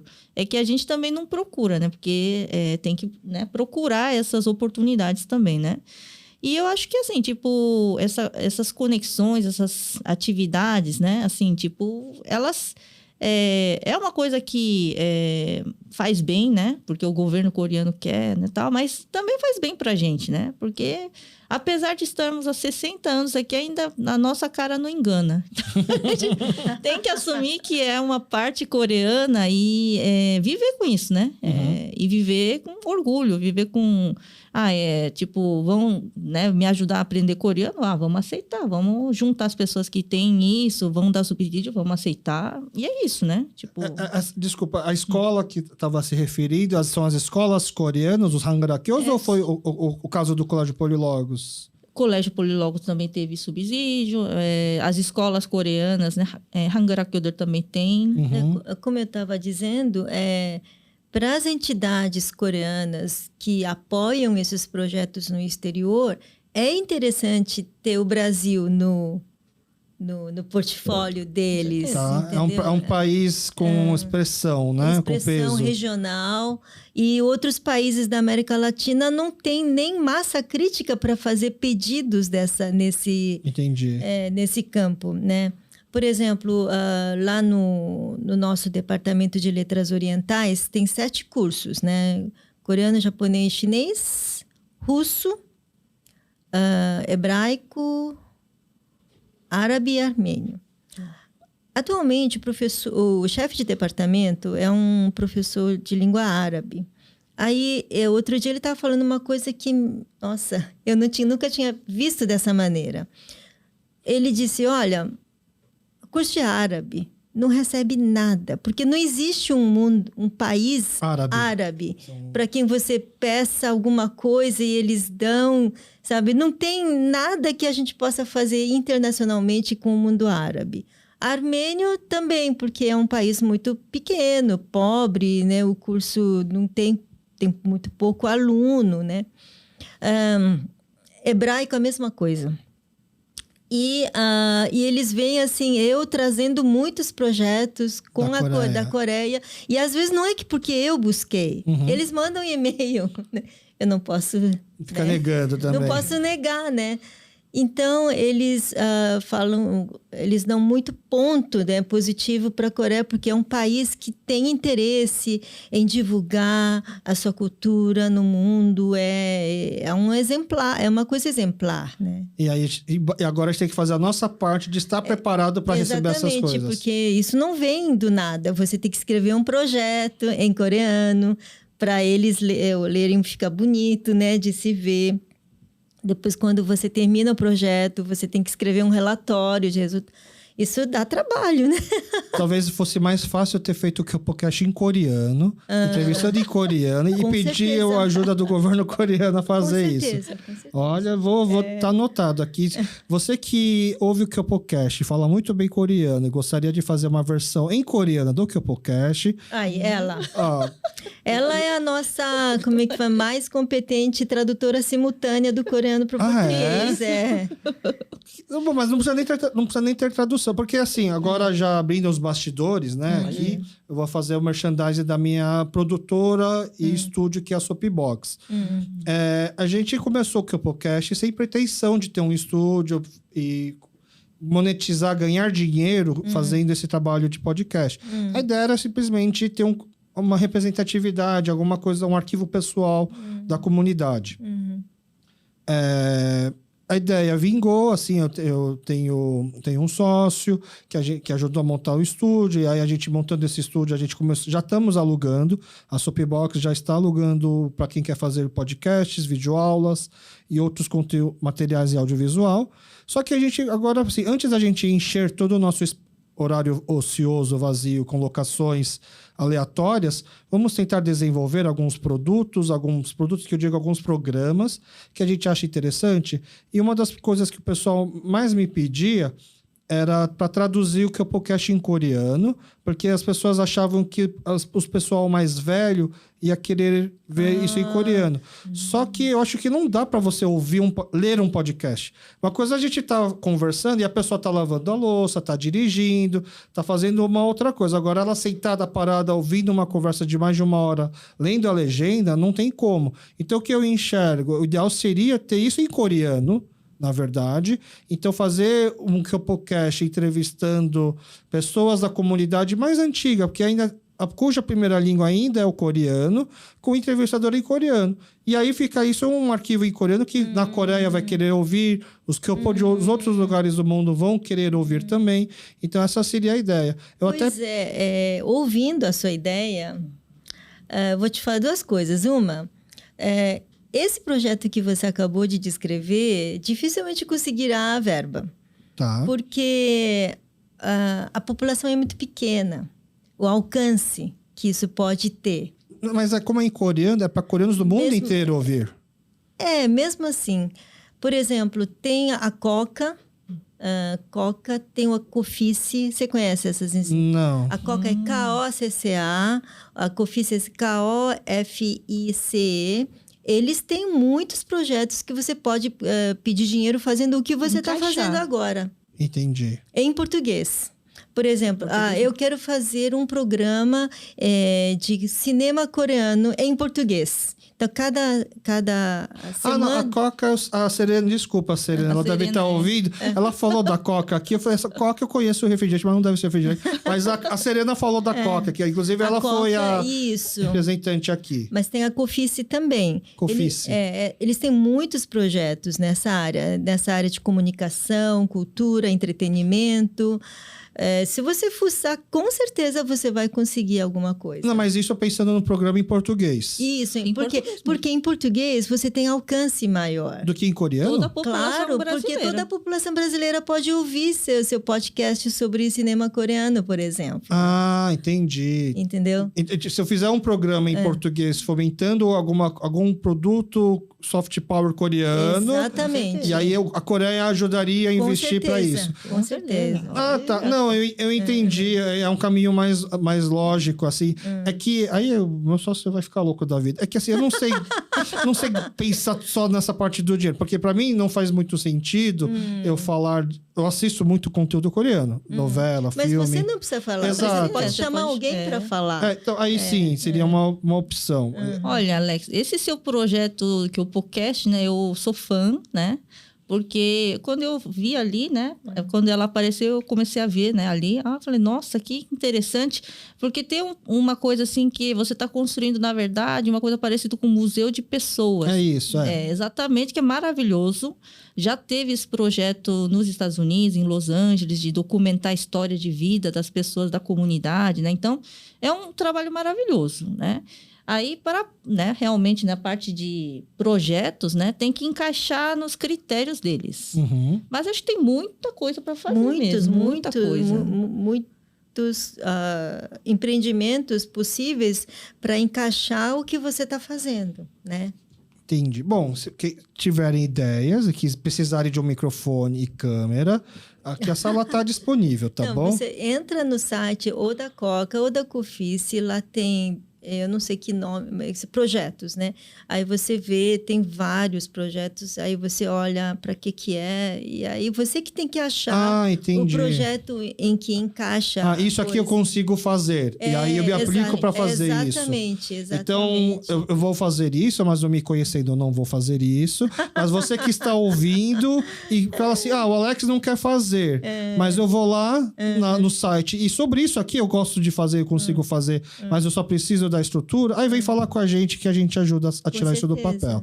Tá? Inclusive, mesmo assim, gente, agora eu vou até lançar daqui mais para frente, acho que eu vou fazer aqueles programas tipo reality show para vamos achar o host ideal da versão que o podcast versão coreana para entrevistar pessoas da comunidade em Coreia. Não precisa ser igual eu, tem que ser melhor, tá? Pior vai ser difícil, mas assim, eu queria que gente que conseguisse conversar com pessoas mais velhas, que não tem medo também de, eu não quero aparecer tanto. É uma exposição muito baixa, eu ando na rua, ninguém me reconhece, diferentemente que eu ouvi falar que a professora, depois que veio no podcast, figurou celebridade, né? Teve até que mudar penteado para não ser reconhecida e tal. Muda a vida, não muda a vida depois de vir para cá? Muda nada, gente. Como é que fala? Eu vou mentir porque você pediu. Mas se você achar que... Eu até pensei em chamar algumas pessoas que já participaram daqui, que falam bem coreano, se não teria tempo para fazer. Porque realmente é por gostar, porque eu acho difícil conseguir dinheiro com isso. Mas se de repente conseguir encaixar com algum projeto da Coreia, a Coreia está querendo fazer um projeto de vamos fazer esse arquivo dos coreanos fora da Coreia, vamos tentar... Poderia ser um podcast mundial, né? Ter coreanos fora da Coreia no mundo inteiro. Então, Coca e Cofice é mais para internacionalizar produtos do soft power coreano. O projeto que você está falando, talvez seja mais ligado àquela fundação de coreanos no além-mar.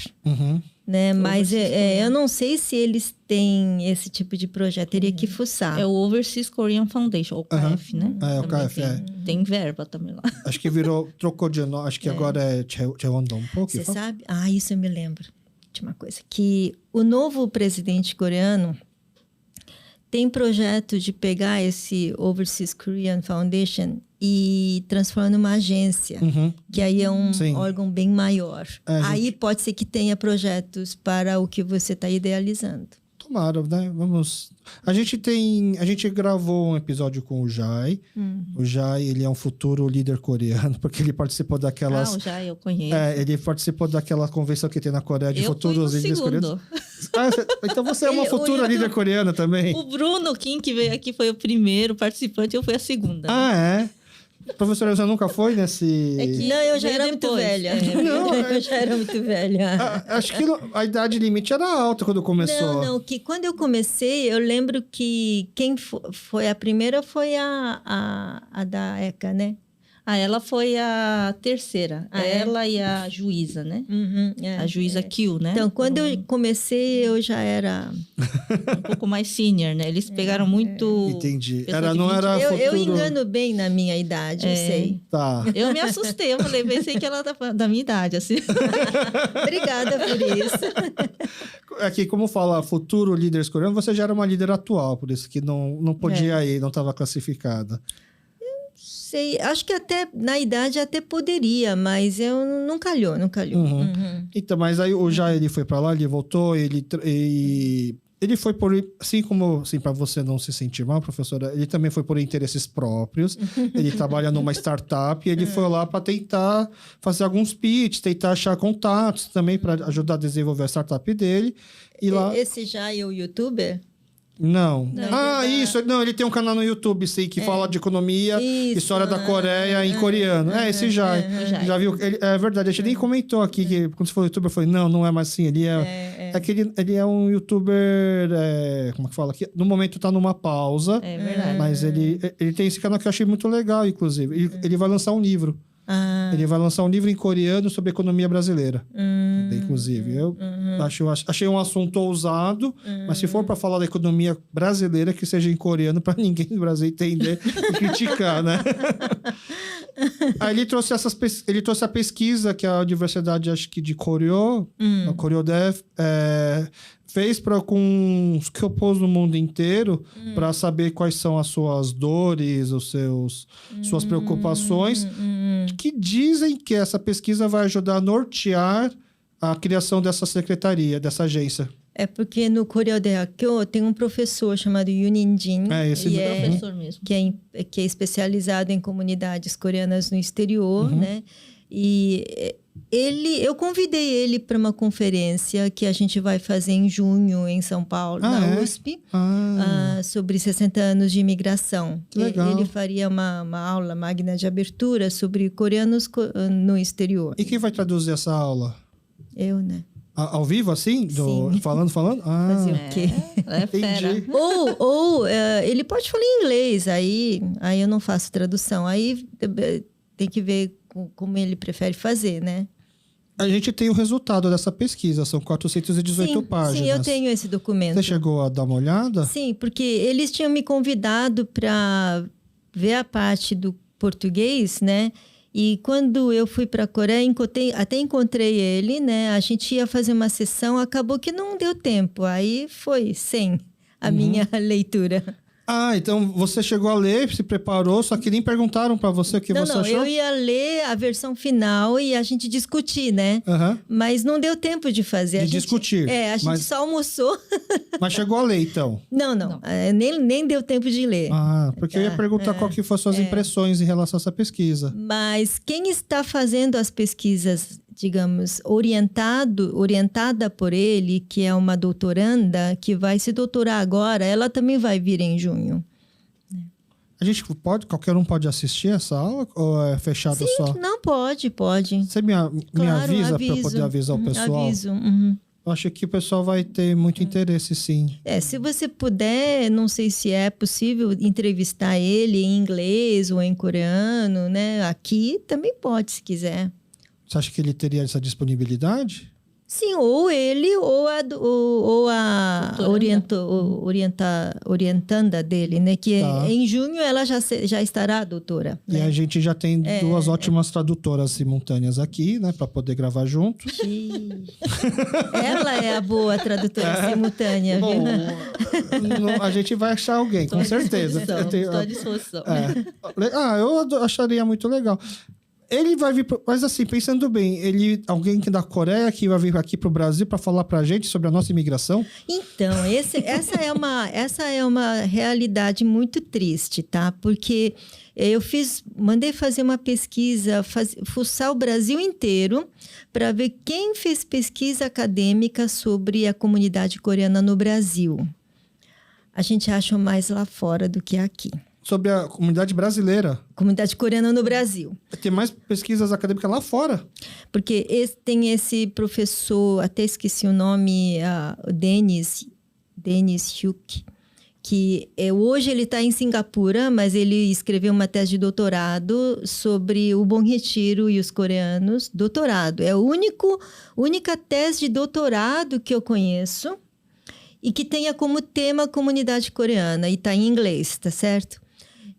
E depois tem essa Son Ji-hye, da Universidade de Korea, que está defendendo o doutorado sobre a assimilação dos coreanos no Brasil. A tese dela é em coreano, tá certo? São as duas únicas teses de doutorado. E de mestrado, tem algumas que eu conheço, mas, assim, grandes pesquisadores. Tem uma que pesquisa sobre a imigração agrícola, mas ela está na Austrália, né? Essa que eu comentei, que está dando aula em Londres, ela também tem uma pesquisa sobre a segunda geração de coreanos, mas ela não mora no Brasil. Mas como essa pessoa fez essas pesquisas sem vir para o Brasil? Elas vêm fazer pesquisa elas vieram para o Brasil fazer aqui a pesquisa. Vem, faz a pesquisa e vai embora. E aqui no Brasil mesmo...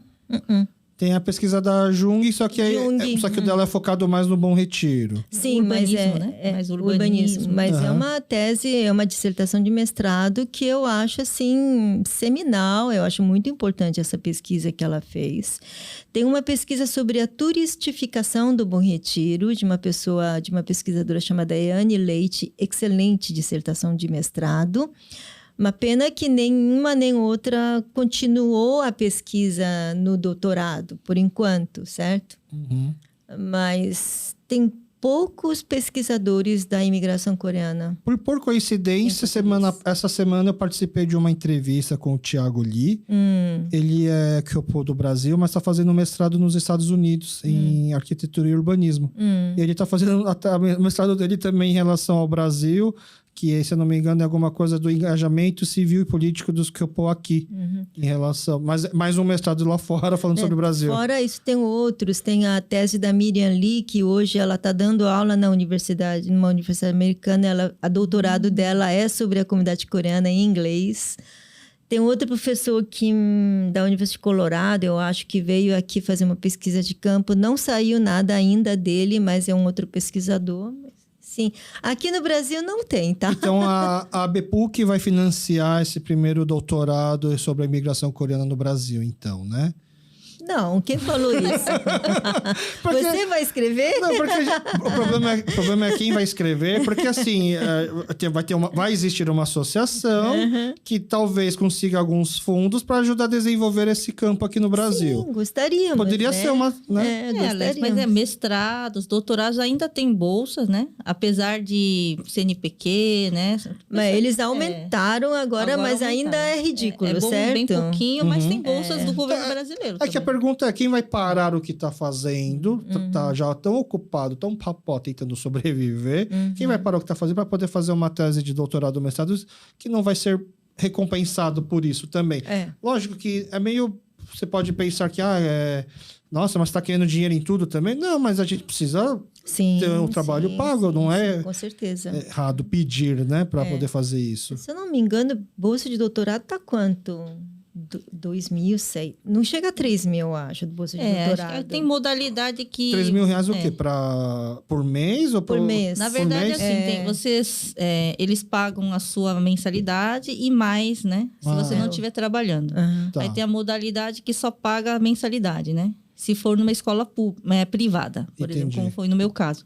Então, quando for na escola pública, não tem mensalidade, né? Mestrado, doutorado. E quem dá essa ajuda é o governo? O governo brasileiro. Tá. Eu fiz doutorado com bolsa também, né? E, por exemplo, eu acho que não chega a 3.000. Qual que era a sua tese? Desculpa perguntar. Sobre tradução poética. De coreano para Jogou português. na zona de conforto, né? Sim. É a minha praia, né? Tá. E, então, a ideia é, por exemplo, você recebe 2.600 como bolsa de doutorado, e aí, se a gente puder complementar, entendeu? Com outras bolsas aqui com ali. Outro subsídio da associação para essa pessoa poder estudar com mais tranquilidade, porque 2 e pouco não dá para sobreviver, né? Essa seria uma forma de levar essa pessoa ao meio acadêmico um pouco mais, com um pouco mais de tranquilidade. Entendi. No dia que os doutorados e os mestrados forem só falado, eu até penso em fazer, mas quando eu tiver que sentar e escrever, não conte comigo. Então,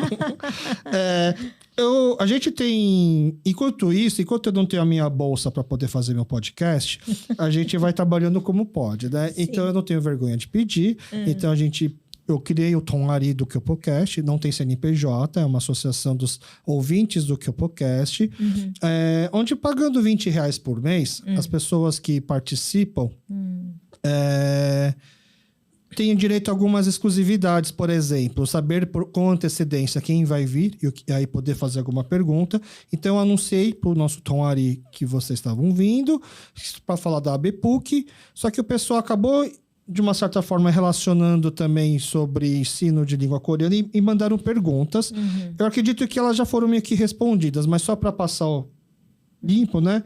Eu vou voltar aqui e fazer a pergunta. E também eu percebi que são perguntas que não são bem exatamente da área de atuação de vocês, mas que acho que vão saber responder melhor do que qualquer outras pessoas. Por exemplo, o Vitor pergunta assim: existe algum plano de voltar a montar uma escola coreana de ensino nos padrões das escolas lá da Coreia? Eu acho que ele se refere ao Polilogos. Vocês sabem de alguma coisa a respeito? Foi um grande trauma o fim do Polilogos a ponto de não termos chance de ter isso de novo? Ou pode ser do tipo, aprendemos com o Polilogos, podemos fazer melhor e agora dessa vez dará certo? Eu não tenho nenhuma informação. Se eu falar alguma coisa, será muito inexato. Então... Mas vocês acham que daria para fazer de novo um Polilogos e a gente fazer dessa forma, a corrigir alguns erros e fazer com que seja uma escola que se mantém? Acho que sim. Sim. O problema de... no Brasil, né? Também essas dificuldades das escolas, né? Que estão enfrentando, escolas, né, privadas, né? Estão enfrentando.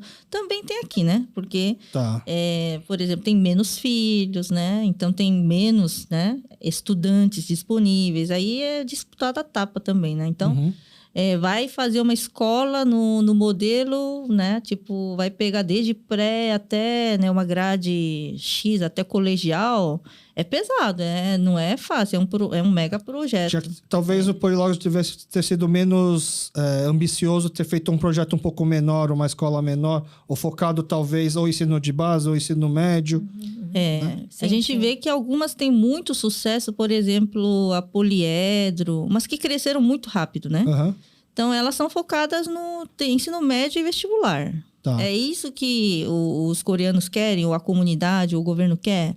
Ou realmente querem um ensino que vai até, né, a base, né? Ensino de fundamental, forma uma consciência coreana, ensino coreano básico e depois os alunos vão para uma outra escola, né? Entendi. Então, tem que ter muito claro o objetivo quando você constrói uma escola, né? Então, não dá para querer fazer tudo, né? Não, hoje em dia nem escolas brasileiras normais conseguem fazer isso, né? Muito difícil, muitas fechadas. É verdade. Foi um plano muito ambicioso, né? Uma outra pergunta que é do Felipe Lee. Eu acho que, na verdade, a gente já respondeu, mas não entrou em detalhes, que é sobre o curso da USP em relação à certificação, né? Para quem são esses cursos de língua coreanas e se nós que opôs podemos fazer também? E se for possível, como que podemos nos inscrever? Aí eu acho que a gente esqueceu de falar quais são os requisitos básicos para você poder fazer o curso. Então, o curso de coreano da USP começou em 2013 e nós tivemos a primeira turma de egresso em 2017. Então, de lá para cá, nós já formamos umas dezenas de pessoas em coreano e muitas delas, a maioria, na verdade, faz habilitação dupla, coreano e português. Daí, quem faz letras também tem a possibilidade de fazer o módulo licenciatura. Então, ele vai fazer um monte de créditos na educação, conseguir o diploma de licenciatura. Com isso, essa pessoa pode dar aula em colégios, quer dizer, todos os colégios, privadas ou públicas, exigem esse diploma de licenciatura. Só que você fazer dupla habilitação e ainda o módulo licenciatura, haja paciência, é muita coisa. Mas muita gente faz, porque para garantir algum emprego, se não der nada certo, né? A questão é que quem faz coreano e vai fazer o módulo de licenciatura na educação, ele, teoricamente, pela legislação brasileira, ele pode dar aula de coreano. Se um colégio tivesse aula de coreano como segunda língua estrangeira, ele poderia dar aula. Só que ele não tem nada, nenhuma matéria específica de ensino de coreano no módulo licenciatura, né? Ele sabe coreano, mas não aprende exatamente como ensinar isso. E aí, o sistema da USP não tem isso. Você tem um módulo licenciatura, você vai aprender psicologia da educação, né? Como é que é? Tem um monte de disciplinas lá, cujo nome não me lembro. Tem uma matéria que chama MELO, que é Metodologia de Ensino de Línguas Orientais. Tá. Aí é um professor que dá, e assim, geralzão, né? Então, é para a gente suprir vamos dizer, uma lacuna, né? Para que nossos egressos tenham um pouco mais de preparo para dar aula, né? Então, quem pode se inscrever?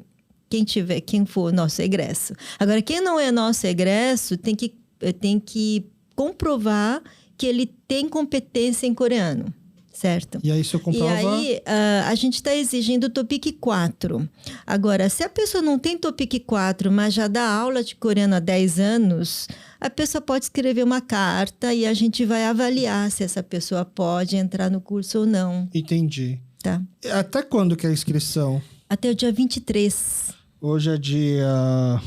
Hoje é que dia? 18. 18. Esse episódio vai pro ar hoje mesmo, dia 18. Então, a gente tem que correr para quem... Tem que entrar no site da USP, tem que procurar Cultura e Extensão USP. Aí entra no site, ali tem a lista dos cursos. E aí é um curso online? É online. Tá. Então, mas voltando para aquele caso de quem não fez letras, não é formado em bacharelado nem nada, e não tem o TOPIK, mas fala muito bem coreano, já dá aula particular de coreano. Sim, Ele pode pedir. fazer esse curso. Ele poderia, mas aí... Vai ter que provar que realmente sabe falar, obviamente. Por exemplo, aqui dentro da legislação brasileira, se você não tem licenciatura não pode dar aula. E tem isso daqui, não vai adiantar muito, tá certo? Entendi. Mas se, por exemplo, a Speak Up vai abrir um curso de coreano porque tem um monte de garotada que quer, isso faz currículo, né? Entendi. Então, uns cursinhos de coreano. E em breve teremos um monte por aí, pelo jeito que as coisas estão andando. Uma outra vantagem para quem faz parte do nosso Tom Ari é que ele pode fazer parte dos classificados Pali Pali. Então, sabe aqueles Casa Bonita que tem no Cacau, onde as pessoas vendem de tudo? É mais ou menos isso que a gente quer tentar fazer. Então, as pessoas podem anunciar o que está vendendo. Então, quem é membro do Tom Ari pode mandar mensagens de classificados. Então, a gente já teve anúncio aqui de empresas de forro de tecido, professora de inglês, já tivemos de papel de parede. E hoje é um classificado um pouco diferente, que a Adriana Ha mandou pra gente. Bom dia, abriu vaga de caixa no Tugui. Seria para ser caixa, não precisa ter experiência, idade de 18 a 35 anos, o horário é de segunda a sexta, da 1 às 19 e domingo das 10 às 15. Precisa saber se comunicar em coreano, não precisa ser, acho que é expert, mas precisa saber se comunicar. E quem estiver interessado, por favor, trazer currículo para a Rua 3 Rios, 251, Bom Retiro. Eu acredito que seja o endereço do Tugui. Tá? Então, você que está ouvindo, você tem aquele seu sobrinho que está em casa sem arranjar trabalho, sem sair, sem fazer nada. Dá um cutucão nele, tenta lá achar uma vaga de caixa lá no Tugui. É uma boa porta de entrada para quem quer procurar emprego, tá bom? Antes de terminar também, como é a primeira vez a professora Ana, a gente sempre pede para o nosso convidado 3 indicações. A primeira indicação gastronômica, o que gosta de comer e aonde dá para comer isso. Não precisa ser comida coreana, mas como o nosso tema aqui seria comfort food, comida que abraça, comida que me faz bem, a grande maioria das vezes acaba sendo comida coreana. Segunda indicação é de streaming, ou de filmes e conteúdos, novelas, séries coreanas. Caso não tenha o costume de assistir nenhuma série, novela coreana, filme, eu gosto de assistir isso, não tem problema nenhum, pode ser outras indicações. E por último, se te botarem numa sala de norebá e você puder cantar só uma música, qual que é a música que você cantaria. E logo na sequência, se a professora Yun quiser atualizar suas indicações, fique à vontade. Ok, comfort food eu gosto muito de samgyeopsal. Tá? É uma comida que acho que todo mundo, né, vê nas novelas, quer comer, né? Então eu gosto muito de samgyeopsal do Kaya, né? Samgyeopsal do Kaya. É por causa da chapa, assim, Tá. né? Fora os acompanhamentos, né? Kaya acho que é um dos restaurantes campeões de indicação aqui do nosso podcast. Sempre cheio. Ontem cheguei lá, a moça se desculpou que tinha acabado até panchan. Você conhece a história do restaurante do Kaya, o homem? Ele era cozinheiro de outro restaurante. Não, do Cônsul? Não, é assim. Tinha uma pessoa, que eu nem preciso revelar o nome, uma pessoa que trabalhava na LG. Um coreano, um expatriado da LG. Ele resolveu morar no Brasil. Então, quando ele resolveu morar no Brasil, a empresa falou, tá bom, então você sai da empresa, monta um PJ. Um terceirizado. É um terceirizado e deram para ele a administração da LG, a parte administrativa. E ele viu assim, ele tá lá na Chukrizaidan, não tem restaurante coreano, naquela época não tinha. E ele disse, bom, o que eu vou fazer? Vou montar E aí todo mundo falou, monta um restaurante coreano, pelo amor de Deus. Aí ele falou, eu não quero. Não, vai lá que a gente garante faturamento para você, né? Aí ele foi para a Coreia, trouxe esse cozinheiro, que hoje é o dono do Kaya, o homem que está lá na cozinha, e montou um restaurante lá perto da Chukrizaidan. E aí o pessoal da LG ia comer lá, né? E aí vinha o pessoal da Samsung, porque eles estão do lado, né? O pessoal da Hyundai vem junto. E uma vez, quando eu fui comer lá, naqueles tempos, o cara falou assim, olha, a minha grande tarefa é separar o pessoal povo da LG e da Samsung, né? Separar? Porque é quase que segredo. A gente não pode... Eu ia muito nesses almoços, depois eu conto. Deixa ela terminar. Não é separar briga. Não. É porque teve uma época no começo que ele tinha muitas áreas que eram próximas, eles faziam as mesmas coisas no começo. E depois da onda dos smartphones, eles ficaram um pouco separados, mas no começo eles eram muito próximos. As duas empresas vendiam coisas para produtos parecidos. Então, vinha um grupo, vinha outro grupo, e eles eram meio que rivais, né? No começo. E não pode um ouvir a reunião do outro. Exatamente. Então, a minha grande tarefa é reservar salas muito distantes entre um e outro, né? E durante um tempo, o restaurante foi muito bem. E depois, não sei o que aconteceu, mas eu sei que o senhor Hong, que era o dono do restaurante, ele tinha problemas pessoais. E aí o dono, o cozinheiro que ele trouxe, saiu e montou esse Kaya. Tanto que o Kaya tem salas, né? São poucos restaurantes coreanos que tem salas, né? Já veio daí, então. Ele já imaginou, não posso deixar tão perto. Ok. Inclusive, a professora eu tinha recomendado para mim o Hantetan do Kaya, que hoje é um dos pratos que eu como com muita frequência. Não, é uma delícia, né? Eu gosto muito. A segunda indicação seria streaming. Sim. Streaming assino algumas, né? Porque hoje em dia, quantos não assinam, né? Eu assisto aos que estão disponíveis, por exemplo, na Netflix, vários, né? O último que eu assisti... Eu sou de maratonar. Eu falo pro meu marido, não assiste do meu lado, novela. Porque eu começo a ver, assim, de maratonar, assim, né? Assistir tudo de uma vez. Tudo de uma vez. Então, o que vem na Netflix, eu tento assistir mais filmes, né? Que vem, né? E evitar novela, porque é muito viciante. Mas semana passada ele, né, colocou já eu falei, meu Deus, né? E já vem, né? Então, o último que eu assisti foi Love to Hate, ou alguma coisa assim, né? Tá. Que tá passando agora. Que acabou de subir e já assistiu. Já assisti tudo, né? Gostou? Gostei. Tá. Mas é a sua recomendação? É a novela da sua vida? Olha, a novela da minha vida, eu acho que, assim, tipo, eu vou citar uma antiga, né? Mas uma que eu gostei muito tempo atrás era Beethoven Virus, né? Que era assim, é muito antiga. Não é Netflix. Aí já antiga. Tem que ter os acessos dos produtos coreanos. Eu acho que Netflix tem uma boa, né? Um bom portfólio de novelas coreanas, né? Assim, tipo, as novelas estão muito boas aí.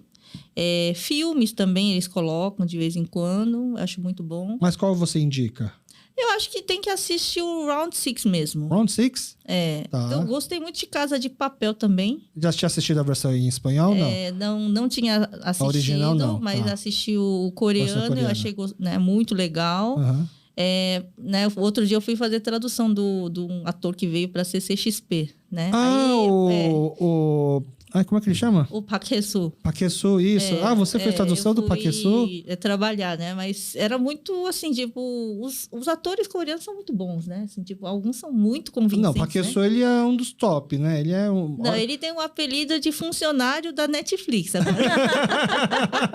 Dizem que ele tá com esse apelido porque... Tem várias coisas dele lá. Ele era muito de teatro. Aham.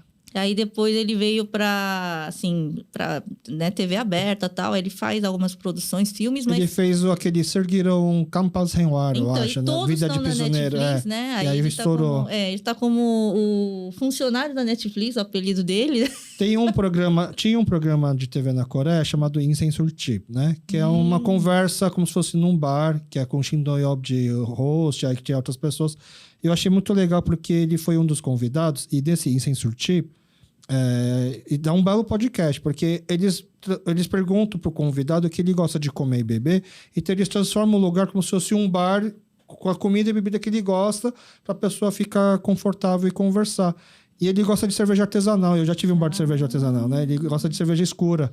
Por isso que aí ele, em vez de quando todo mundo pede, sei lá, soju, whisky, alguma coisa, ele pediu uma cerveja escura e pizza pra comer nesse episódio dele. Mas ele é uma pessoa muito humilde, muito profissional. Eu falei, teve contato direto também, não só pela tradução? Mas é uma pessoa muito educada, né? Orgulho, né? De atores coreanos estarem vindo pro Brasil. Ele fez Round Six e Casa de Papel. Por isso que você assistiu. Já sabia que ia traduzir ele, ia ter que estar atualizado. Exatamente, né? Entendi. Foi pelo ator. Tá. E depois da última indicação, música de Norebá. Você é daquelas que gosta ou foge do microfone? Eu sou o pessoal até me apelidou lá na SPM, embaixadora do Bom Retiro, né? Trago eles para conhecer restaurantes, eu trago eles para conhecer Norebá, né? Então eu trago muitos, assim, professores que gostam de cantar. Uhum. A gente canta de tudo, né? Mas eles gostam muito que eu cante em coreano para eles, né? O Gangnam Style em Gangnam coreano. Style? Nossa, eu de ouvir no original. Incapaz de cantar isso. Eu gosto de muitos estilos, mas eles pedem pra cantar, né? Você consegue cantar? Consigo. Aí eles falam, canta pra gente em coreano. Gangnam Style? Aí eles falam, canta. Não parece uma música gente. difícil de cantar. É que eu não tenho... É que sou pessoa velha, não sou da época de rap. Você me deu recomendação do Sai aqui. Então, né? é que essa música do Sai, eu tentei cantar 500 vezes, não consegui. Entendi. A música do Sai não é fácil também. Então, tá. Mas assim, Gangnam Style é o que eles pedem pra você cantar. Agora, você pode escolher o que você quer cantar, o que você cantaria. Eu sou mais do rock coreano. Tá. Eu gosto de música de Kim Kyung-ho, né? Seo Moon-tak, né? Eu gosto das músicas de rock, né? A qual? Não sei se alguém conhece as modalidades de rock coreano, né? Eu gosto muito de... Seo Moon-tak gostava de Sasir, né? Sasir é o nome da música? É uma coisa de gritar, né? É uma mistura... Gritar música rock coreana, professora Yon. É Han ou é Han? Acho que as duas.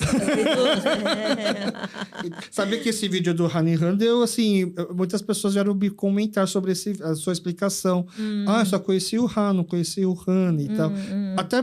Foi até uma conversa meio terapêutica que eu tive uma vez com um amigo, que ele falava assim, não adianta eu ir para um psicólogo não coreano, porque psicólogo branco tenta só reprimir meu Han, a minha raiva. Eu não quero reprimir minha raiva, eu quero externar essa raiva, né? Porque eu acho que sempre que eu tento reprimir minha raiva, eu acabo não sendo quem eu sou. Aí eu falei, então você precisa ter uma coisa para soltar essa raiva, que seria o Han. Você precisa ter alguma coisa para extravasar. Eu queria, então, emendar o que você acabou de falar e comentar um filme antiquésimo. Deixa eu falar? Claro. Tem um filme chamado Sopyeonjae. Tá. Lindo. É um filme muito antigo, daquele diretor Lim Kwon-taek. Não conheço. Que é o diretor de coreano que já fez mais de 100 filmes. Ele tem 90 e tantos, ainda não faleceu, mas é o decano do cinema coreano. Como é que chama esse filme? Seo Pyeon-jae. Tá, que traduzindo seria... Ele tem como mote o pansori. Sabe o que é pansori, Sei, né? sei. Então, é um filme que trata de uma família que tem como pai um cantor de pansori, tá? E pega eles numa época em que pansori está decaindo devido à modernização da Coreia. Então, tem uma cena muito interessante, porque os cantadores de pansori abriam uma trouxinha lá numa feira e ficava cantando. E ele tá lá cantando pansori, aí passa uma banda de jazz, tocando saxofone e músicos... tocando, acho que é Bésame Mucho, certo? E aí, esse som abafa o som de pansori deles, né? Então, tem uma sequência nesse filme que eu mostro na minha aula de cultura coreana, que é uma sequência de quase 10 minutos, ou um pouco menos, e essa família acaba se tornando uma espécie de mendigo andarilho de pansori, certo? Então, eles ficam andando agora pelo Sigor, né? Porque eles não têm mais espaço em Seul, né? Uhum. Então, eles estão... É uma cena que eles estão num campo, numa plantação, e ele está cantando, né? Uma música tradicional, que é típico do Han, né?